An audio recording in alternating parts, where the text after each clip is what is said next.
Coach, after falling in the first game, your team battled back, won game 2, 5-1 over UT Permian Basin. How did you feel about the way your team bounced back?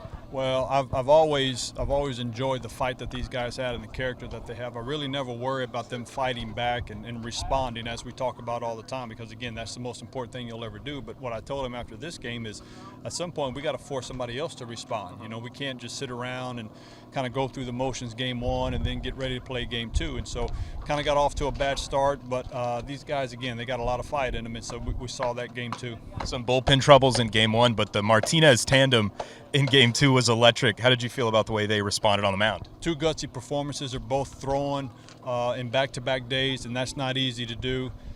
Very seldom are you feeling really good physically, but again, those guys, both of those guys are competitors, and you got to pull the ball away from Louis because he just wants to be out there, and he gave us all he had for 2 days. Couldn't be more proud of the way those guys performed today. Couple of injury issues, had to shake up the lineup there in the middle of game 2.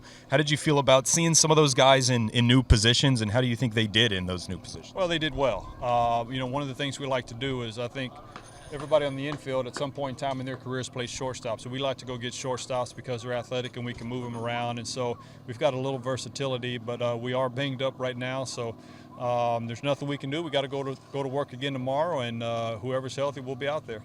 Thank you, Coach. Best of luck tomorrow. God bless.